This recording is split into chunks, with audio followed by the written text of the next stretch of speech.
Quero convidar você a abrir a sua Bíblia no livro de Neemias, capítulo 8. Vamos dar continuidade aqui às nossas meditações no livro de Neemias.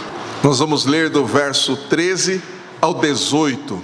Diz assim: no segundo dia do mês, os chefes de famílias de todo o povo e os sacerdotes e os levitas reuniram-se com o escriba Esdras para estudar a palavra da lei, as palavras da lei. Verso 14: acharam escrito na lei que o Senhor havia ordenado, por intermédio de Moisés, que os israelitas morassem em tendas durante a festa do sétimo mês. Por isso, anunciaram em todas as suas cidades e em Jerusalém: saí às montanhas e trazei ramos de oliveiras cultivadas, de oliveiras silvestres e de murtas, folhas de palmeiras e ramos de outras árvores frondosas, para fazerdes tendas, conforme está escrito. Então o povo saiu e trouxe os ramos. E todos fizeram tendas para si nos seus terraços, nos seus pátios, nos pátios do templo de Deus, na praça da Porta das Águas e na praça da Porta de Efraim. E toda a comunidade dos que haviam voltado do cativeiro fez tendas e passou a morar nelas. Desde os dias de Josué, filho de Num, até aquele dia, os israelitas não haviam feito isso. Por isso, a alegria deles foi muito grande. E Esdras leu o livro da lei de Deus todos os dias, desde o primeiro até o último. E eles celebraram a festa durante 7 dias. E no 8º dia houve uma assembleia solene, segundo o que estava prescrito. Amém. Vamos orar.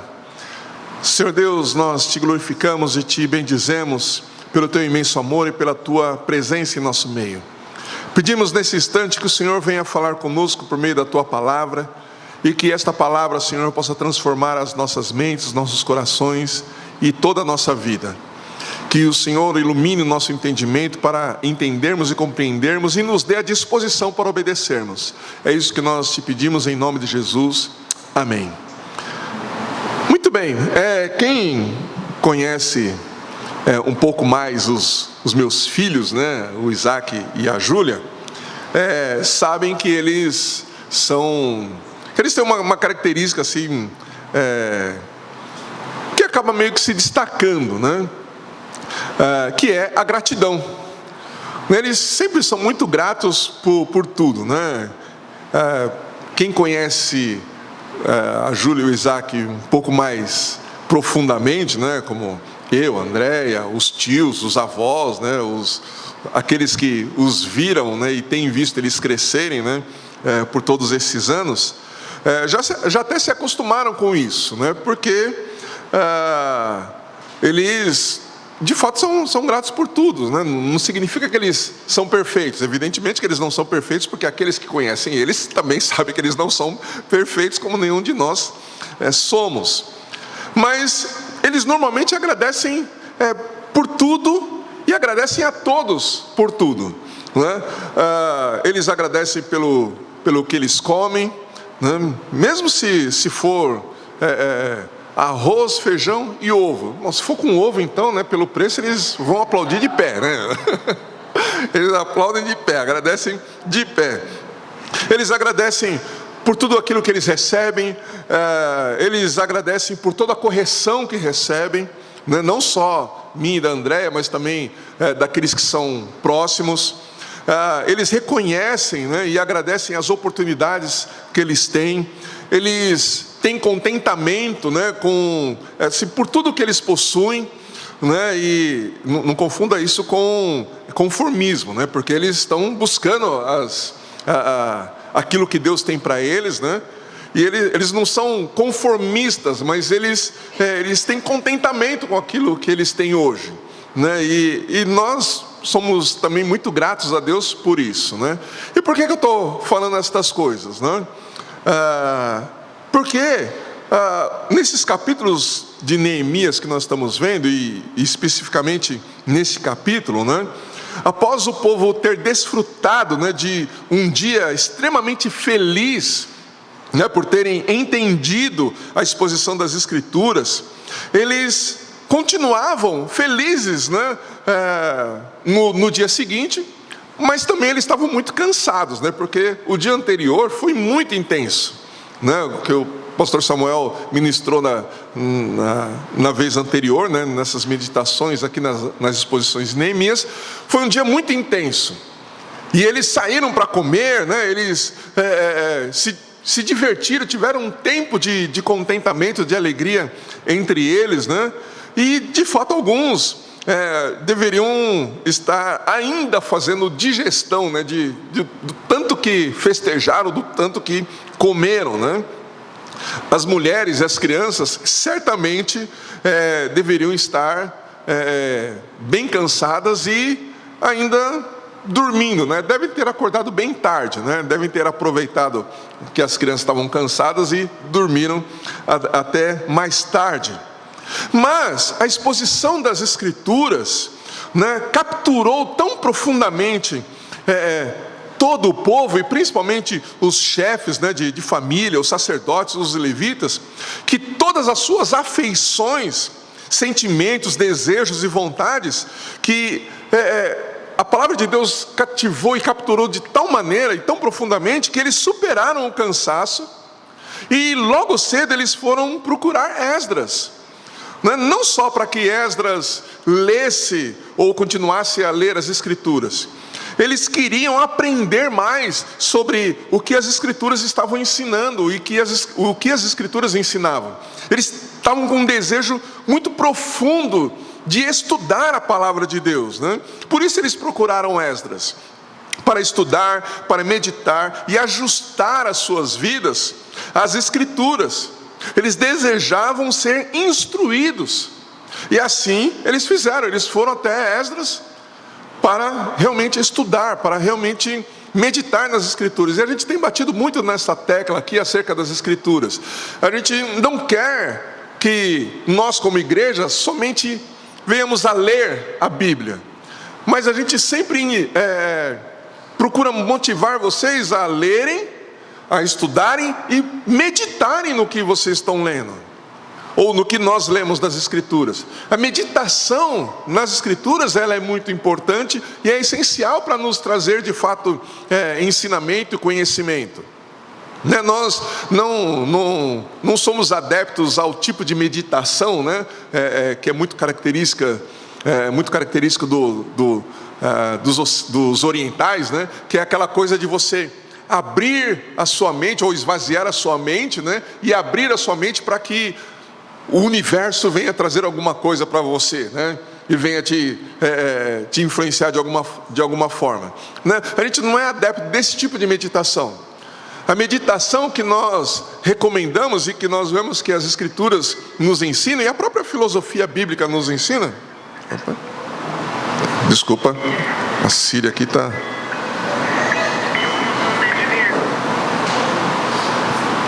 A meditação que as Escrituras nos ensinam é aquela onde, sim, nós fazemos calar a nossa própria mente, a nossa própria voz, para ouvirmos a voz de Deus. Não é para ouvir o universo, é para ouvirmos a voz de Deus. E como que Deus fala conosco? Por meio das Escrituras. Deus fala conosco principalmente por meio das Escrituras.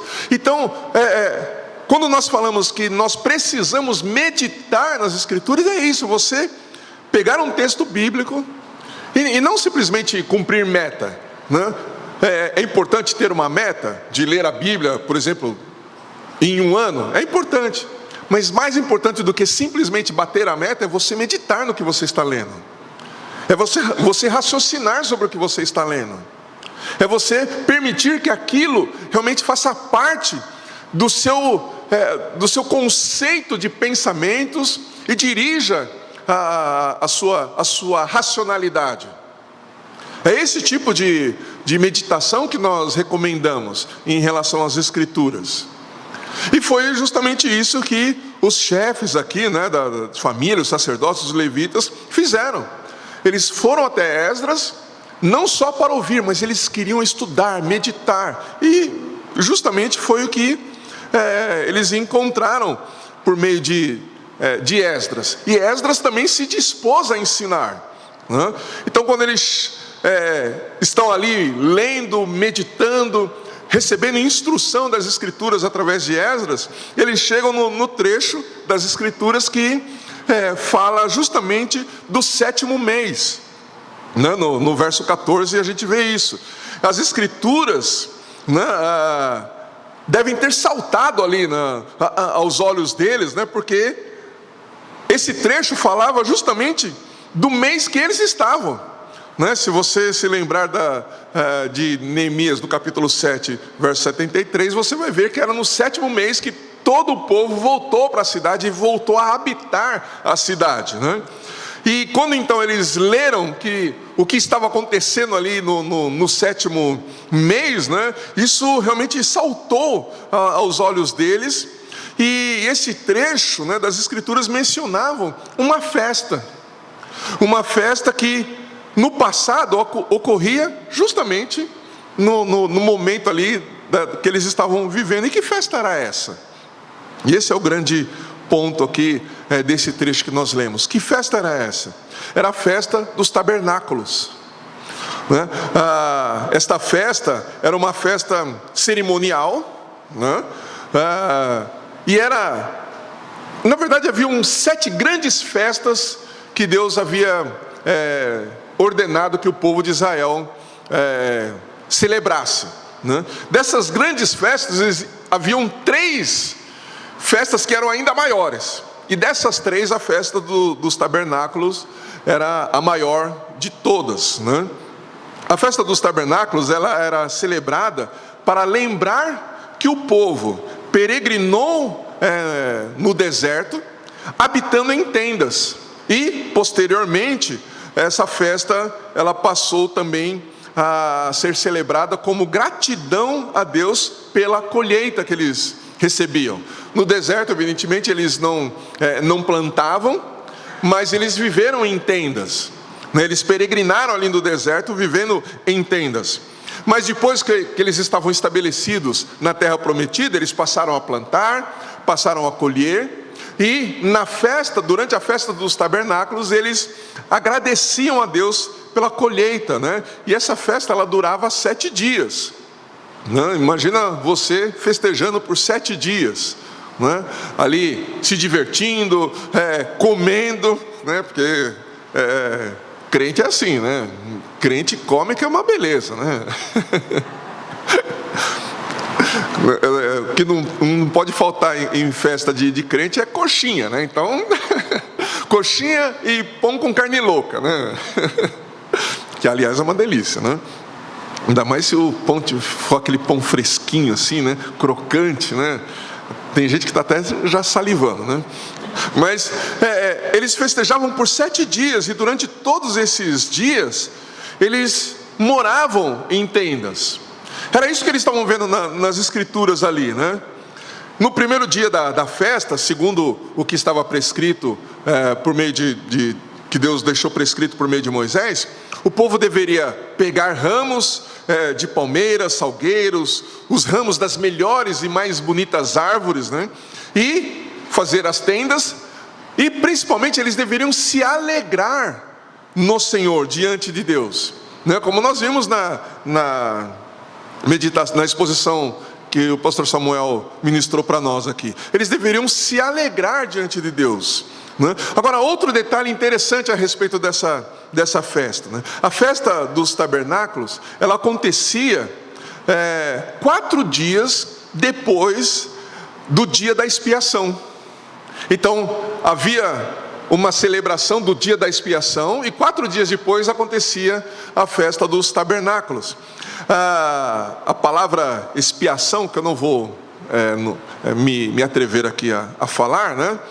Mas essa palavra, ela transmite a ideia de cobrir, tanto no sentido cobrir para ocultar, quanto encobrir alguém no sentido de não responsabilizar ou tirar a responsabilidade de uma ofensa ou de uma penalidade. A expiação, ela envolvia um processo legal, né, um processo jurídico, né, onde 2 pessoas que estavam separadas, duas pessoas que eram declaradamente inimigas, elas, por qualquer, eram inimigas, né? Estavam separadas por qualquer ofensa, por qualquer controvérsia, né?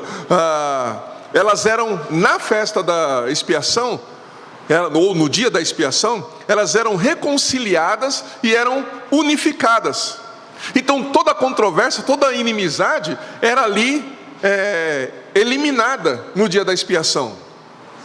Né? Se você prestou bem atenção nas músicas que nós cantamos hoje, e eu não combinei com a Júlia nada disso, né?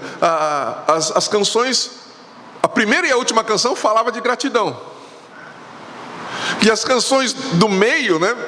A segunda falava do Deus incomparável que nós servimos e amamos, e também fala justamente da expiação, que nós éramos inimigos, mas agora nós não somos mais inimigos de Deus.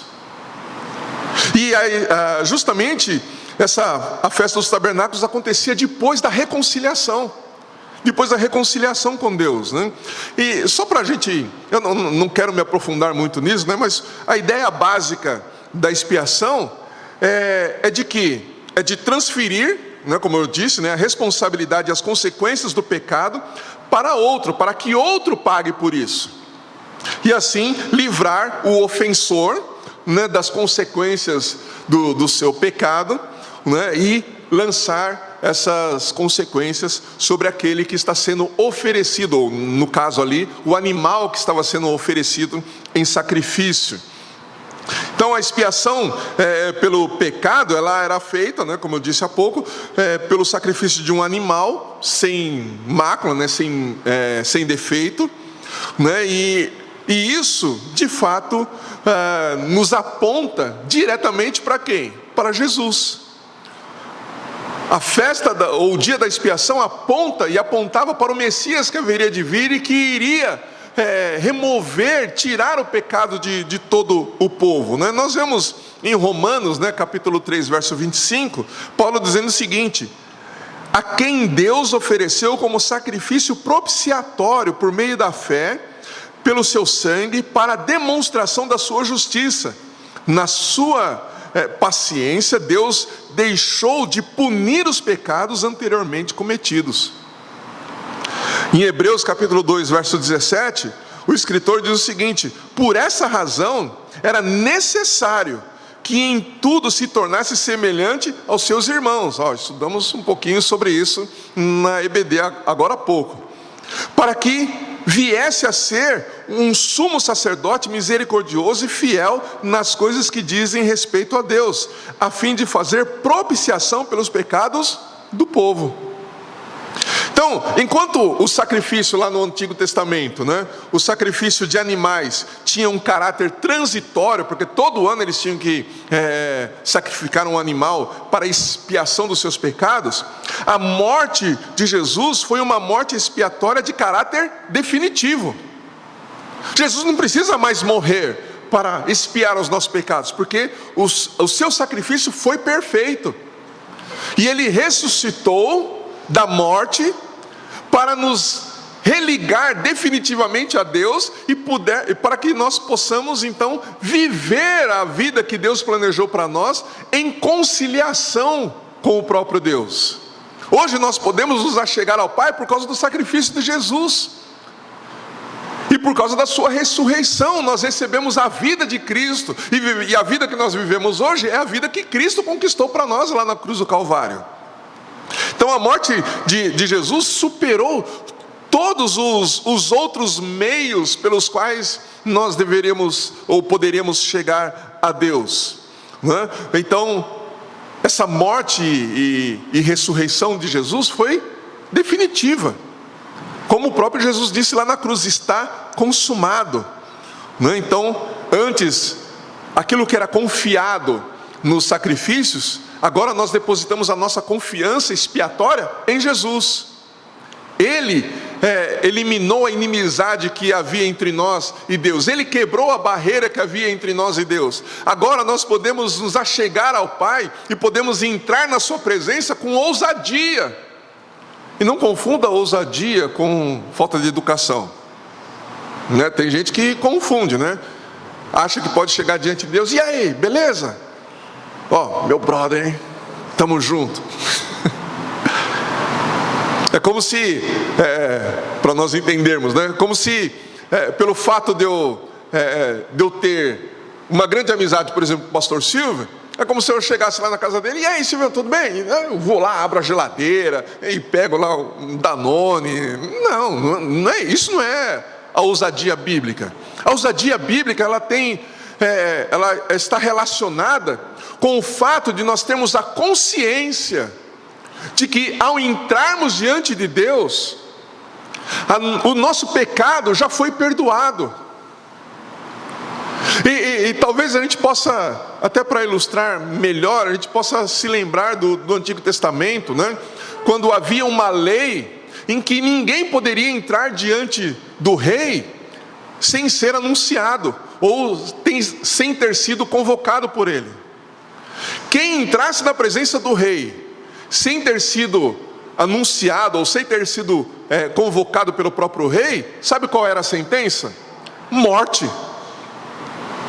Era morte sumária. Então todos os soldados já tinham essa ordem, e se alguém entrasse sem ter sido anunciado, ou sem ter sido chamado pelo rei, o soldado não precisava ouvir alguém falando, ó, mata ele. Não, o soldado já ia lá e matava, porque não era permitido que ninguém entrasse na presença do rei sem essa permissão do próprio rei,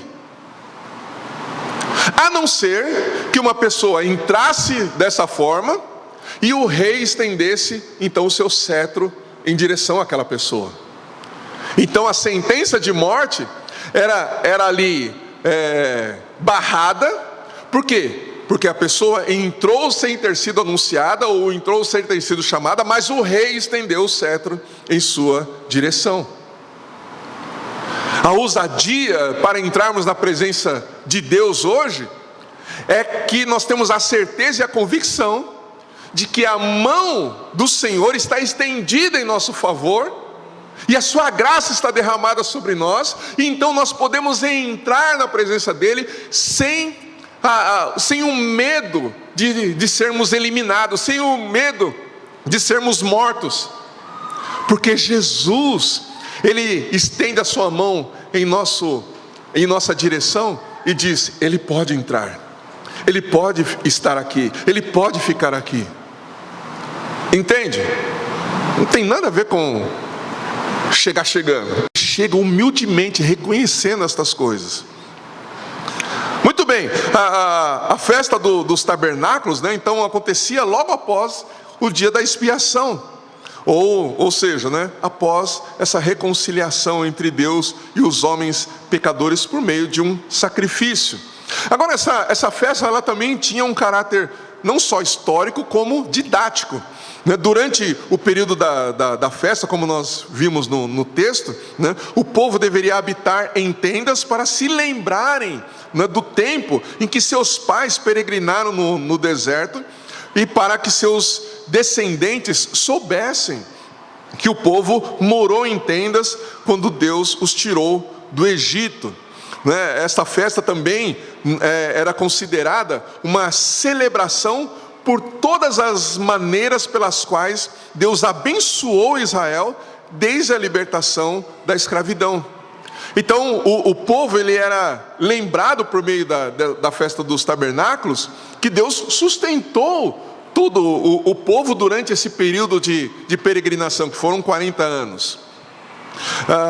Nos versos 15 e 16, né, aqui de Neemias, eu não vou ler de novo, mas quando eles viram essas coisas pelas Escrituras, que eles estavam em desobediência, porque eles não estavam celebrando mais essa festa.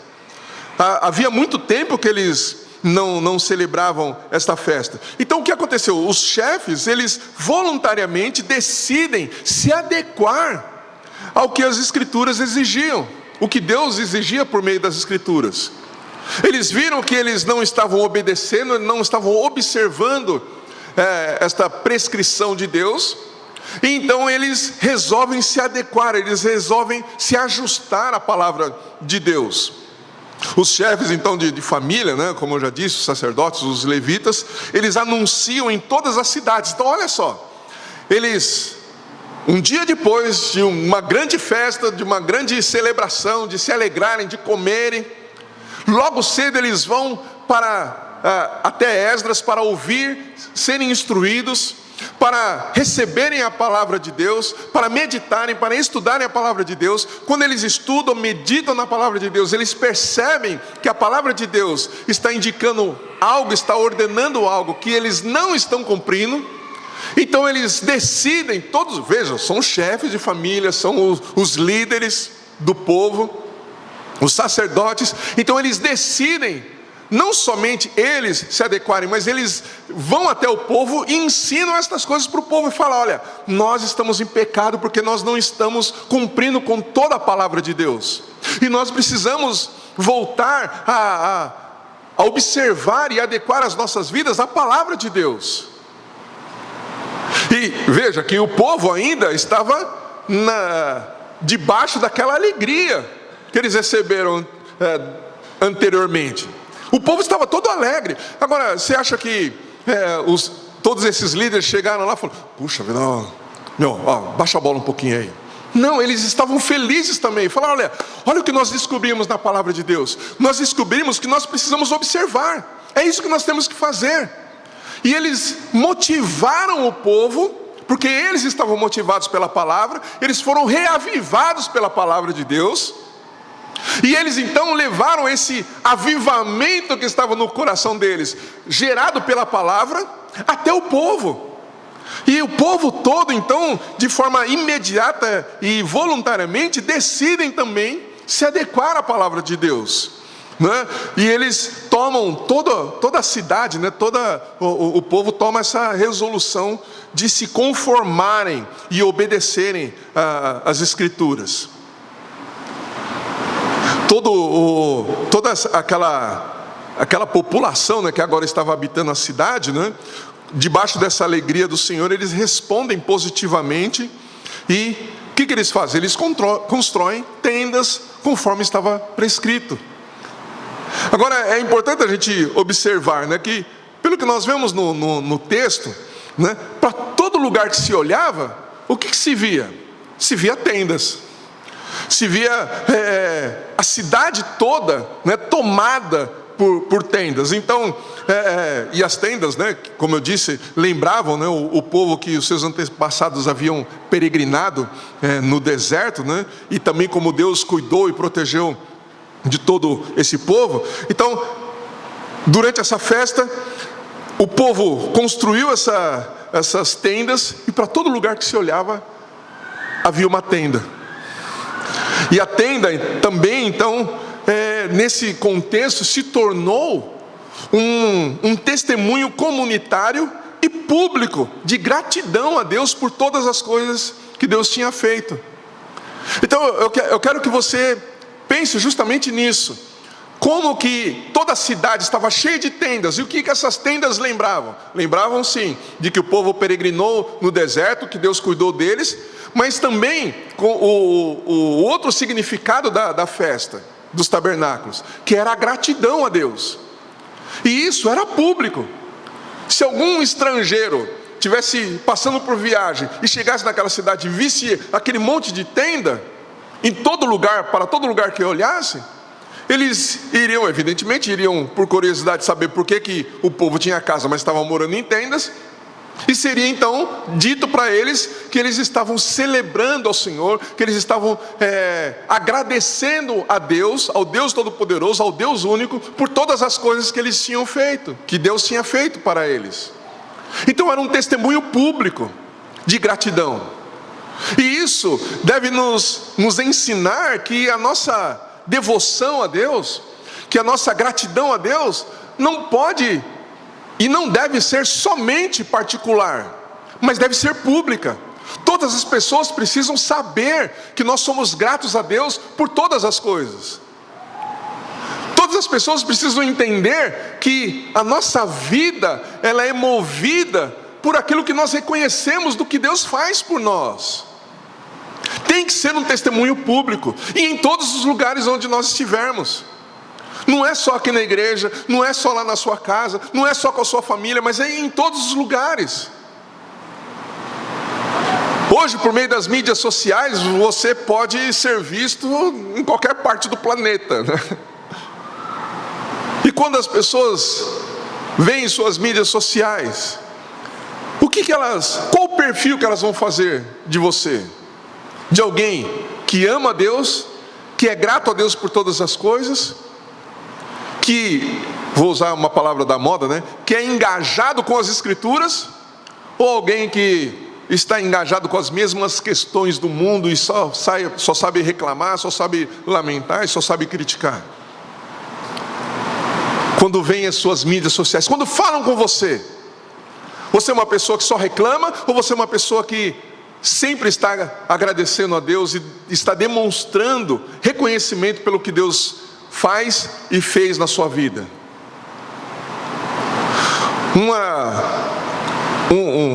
Durante a semana de trabalho, houve um dia em que eu estava chegando no ambiente de trabalho, né, numa obra que a gente estava realizando, e foi incrível assim, porque cada pessoa que eu encontrava estava reclamando de alguma coisa. Estava reclamando, encontrava porque isso, porque aquilo, porque isso, porque a obra, porque o engenheiro, porque o dia, porque eu acordei hoje. Era reclamação atrás de reclamação, mas assim, não é que estava todo mundo no mesmo ambiente, todo mundo reclamando. Eu encontrei um aqui reclamando, passei por outro lá reclamando, passei por outro lá reclamando. Quando eu comecei a prestar atenção no meu próprio coração, eu vi que a minha tendência era também reclamar. E aí eu peguei, peraí. E aí na próxima pessoa que eu encontrei, e de fato eu encontrei, que estava reclamando, ela começou, porque hoje está difícil, né? Aí eu já peguei, já na lata, falei assim, não, mas graças a Deus nós estamos aqui, estamos com saúde, estamos trabalhando. A pessoa mudou. Eu falei, puxa, é verdade, né? Não, é realmente, né? Graças a Deus, né? A gente está aqui com saúde, a gente pode trabalhar, né? E aí outra, olha só, né? Parecia uma conspiração contra mim. Outra pessoa veio reclamar, eu falei a mesma coisa.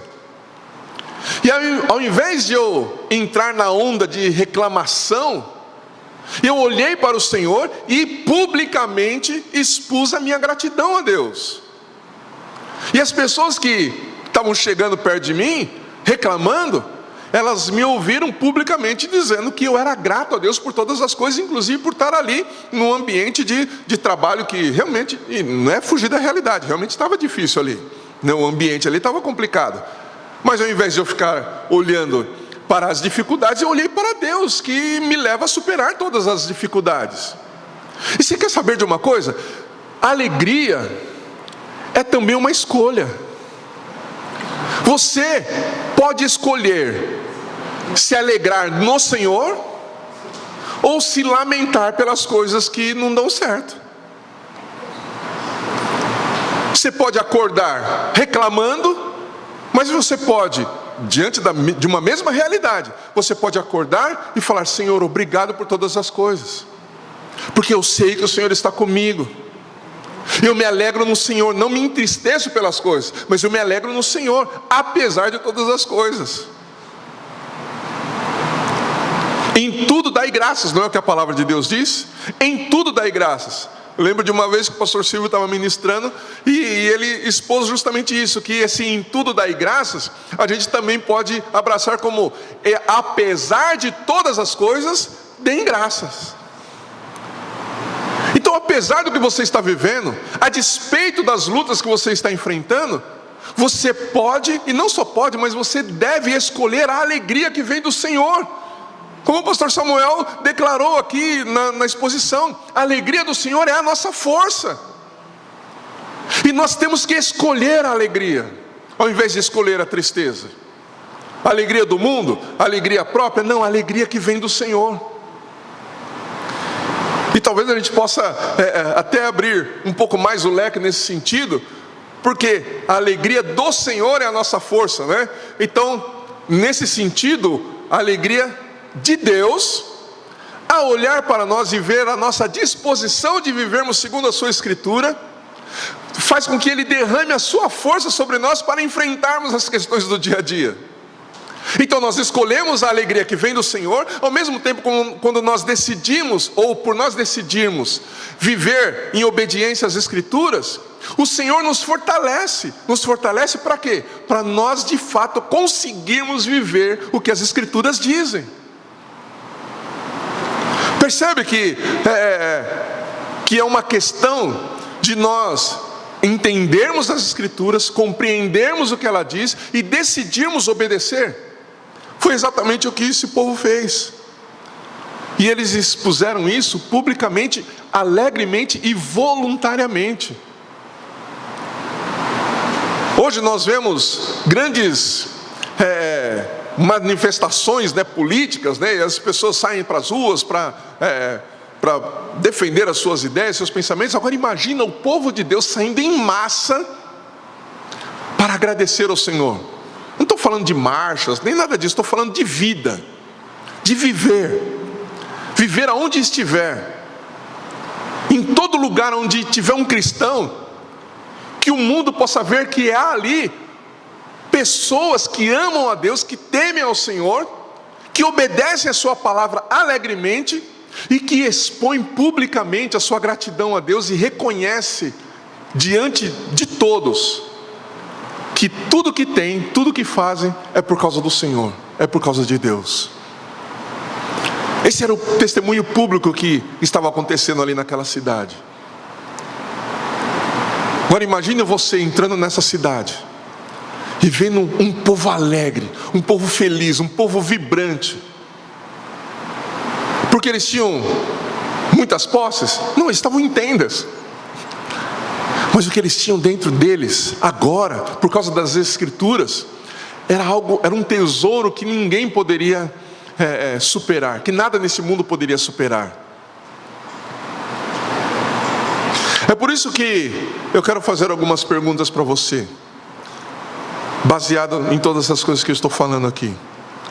Como nós temos respondido à exposição das Escrituras?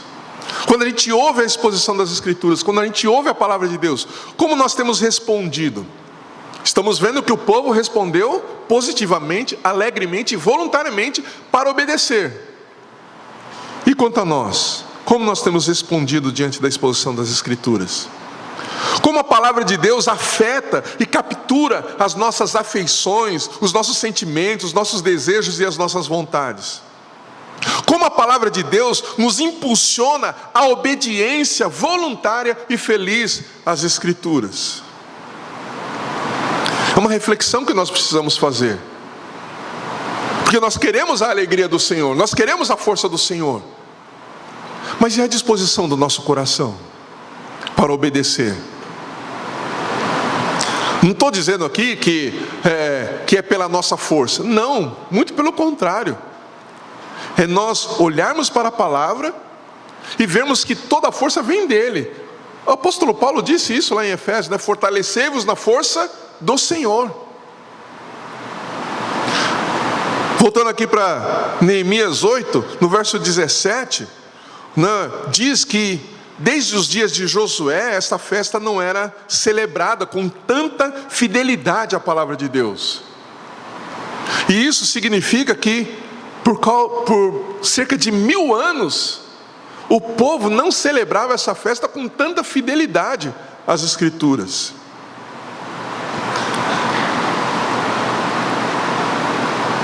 O que fez com que esse povo realmente celebrasse essa festa de tamanha magnitude foi o retorno às Escrituras. O retorno à palavra de Deus reavivou o coração de cada um deles para Deus e os trouxe de volta a um relacionamento correto, não somente correto, mas profundo e feliz com Deus. Mais uma vez, lembrando da exposição dos versos anteriores, sobre a alegria do Senhor. Mais uma vez aqui, no final do verso 17, a gente vê que a alegria foi a escolha do povo. O povo escolheu ser alegre. O final do verso 17 diz: por isso a alegria deles foi muito grande, porque eles se voltaram para a palavra de Deus reavivou seus corações. No verso 18, né, durante todos esses dias da festa, né, o texto diz que Esdras leu as escrituras e eles examinaram cuidadosamente o que ela ensinava e exigia. Ao final, eles fizeram uma assembleia solene, um culto de adoração a Deus, conforme as escrituras descreviam, né? E eles viram, né, no decorrer ali, que, por exemplo, Números dizia que um novilho, né, um carneiro e 7 cordeiros deveriam ser oferecidos. Eles fizeram isso. Dizia nas escrituras que em Zacarias, né, que água era tirada do tanque de Siloé e levada até o altar, né, para ser derramada ali como libação, e como lembrança também de que Moisés, né, ou Deus por meio de Moisés tirou a água, né, da rocha durante o período de peregrinação no deserto. E tudo isso mais uma vez aponta para Jesus, né? Porque Jesus é o Cordeiro Santo de Deus que tira o pecado do mundo, né? Aponta para Jesus, a fonte de águas vivas, e aponta para a vinda do próprio Espírito Santo, que hoje habita em nós. Hoje nós somos a habitação do Espírito Santo. E para concluir essa mensagem, nessa palavra, nós vemos que a reconstrução física ali da cidade de Jerusalém, né, do templo, né, começando com Esdras ali, a reconstrução dos muros, a reconstrução das casas, tudo isso apontava para a verdadeira reconstrução que Deus estava fazendo. A reconstrução da identidade de um povo para com seu Deus. E esta reconstrução, ela não pode ser feita com madeira, com pedras, tijolo e cimento. Ela só pode ser feita por meio da palavra de Deus. O que nós vemos que está acontecendo ali é um reavivamento, ou um avivamento, né, na verdade. Aquele povo estava sendo avivado por causa da palavra.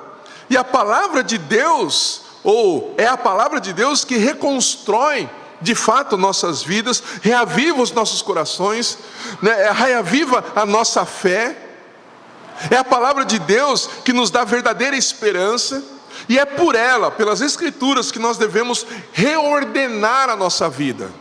Como aquele povo fez, eles reordenaram a sua vida, agora fundamentados pelas escrituras.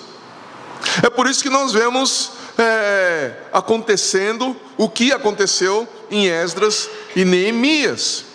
A palavra de Deus movendo a vida de um povo em reconciliação com o próprio Deus, através de uma mudança total de conduta, né, que apresentava verdadeiros frutos de arrependimento, que um povo que agora adora ao Senhor como Ele quer ser adorado, e um povo que testemunha publicamente a bondade e o amor de Deus, que amor esse que resgata o seu povo, amor esse que redime o seu povo, um amor esse que cuida do seu povo, amor esse que protege o seu povo, e amor esse que provê todas as coisas para que a gente possa viver nesse mundo.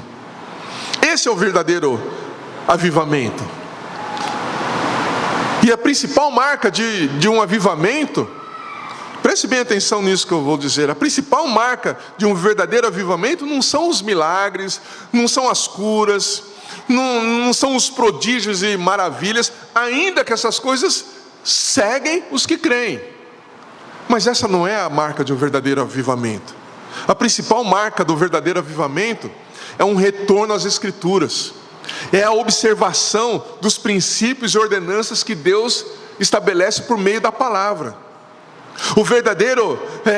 A verdadeira marca de um avivamento, ou a principal marca de um verdadeiro avivamento, é o arrependimento. Nós vamos ver isso principalmente no capítulo posterior, aqui no capítulo 9, né? A verdadeira marca de um avivamento é quando há arrependimento de pecados.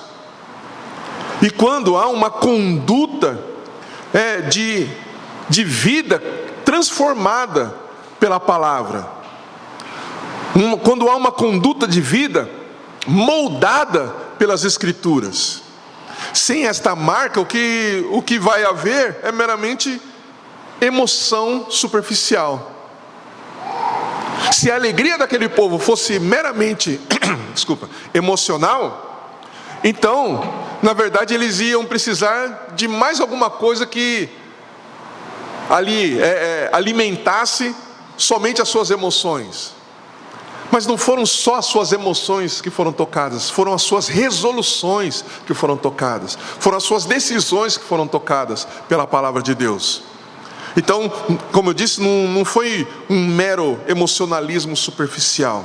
O verdadeiro avivamento começa com o retorno às Escrituras e a obediência à palavra de Deus. Por isso, eu quero finalizar com esse desafio, vamos dizer assim, de que nós nos voltemos alegremente para as Escrituras, que nós nos voltemos alegremente para a palavra de Deus, que nós possamos nos dedicar a estudar, a obedecer e sermos movidos pela palavra de Deus e vivermos segundo aquilo que ela nos diz.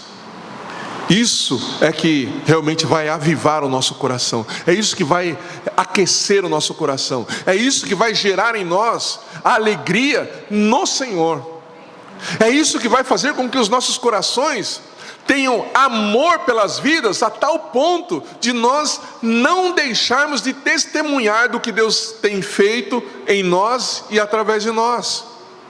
É isso que vai realmente nos mover a enfrentarmos as oposições que se levantam contra Cristo e a sua igreja.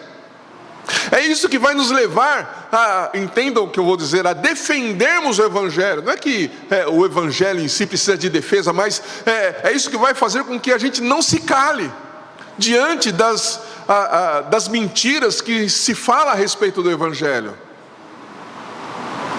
A palavra de Deus viva e poderosamente agindo dentro de nós é que vai nos impulsionar. Vocês talvez se lembrem de Jeremias. Jeremias, ele enfrentou tanta oposição durante as suas profecias. Imagina uma nação com centenas de profetas, e havia somente um profeta que estava dizendo o que era contrário a todos os outros. Esse era Jeremias. Todos os profetas estavam dizendo: não, vamos enfrentar o inimigo, Deus vai nos dar a vitória. E o que Jeremias está falando? Se renda, senão vocês vão morrer. E todos os outros profetas dizendo: não, Deus é por nós, se Deus é por nós, quem será contra nós? E não, vamos lá, que a gente vai vencer, porque Deus está conosco. E Jeremias falando: Deus não está nessa batalha, se rendam para que vocês vivam. E essa pressão foi tão grande e por tão longo tempo, que um dia Jeremias falou assim: Senhor, não vou mais falar, não vou mais abrir a minha boca. Mas o próprio Jeremias depois diz: a tua palavra dentro de mim, ela era como um fogo, e eu não pude contê-la, eu não pude deixar de falar. E não foi o que os discípulos lá de Jesus disseram? Nós não podemos deixar de falar do que temos visto e ouvido. Que a palavra de Deus esteja tão viva dentro do nosso coração, que nós não vamos conseguir deixar de falar dela, que nós não vamos conseguir deixar de anunciar o Evangelho de Cristo. É dessa forma que a palavra de Deus deve estar dentro do nosso coração. É dessa forma que a palavra de Deus nos aviva e nos reaviva todos os dias. E é isso que nós precisamos: voltar para as Escrituras, voltar para o Evangelho. Tem até um ministério, chamado Voltemos ao Evangelho, que é muito bom, inclusive. Se você puder seguir, ele é muito bom. Nós precisamos voltar para o Evangelho e anunciar esse Evangelho com fidelidade, com amor e com alegria. Amém? Era isso que eu tinha para compartilhar com vocês. Espero que vocês tenham entendido essa palavra. Eu quero convidar você a se levantar e nós vamos orar. Nessa oração, eu quero convidar você a dar a mão para o seu irmão. Nós não vamos orar somente individualmente, mas nós vamos orar como um povo.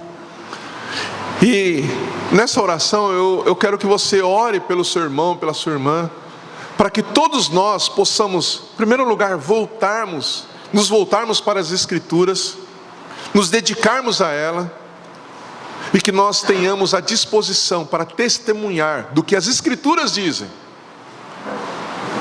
Amém? Que nós sejamos testemunhas vivas da palavra de Deus, sejamos testemunhas vivas das Escrituras. Que possamos, como povo de Deus, anunciar o Evangelho de Jesus Cristo. Vamos orar. Ore pelo seu irmão, para que de fato ele seja cheio da palavra do Senhor.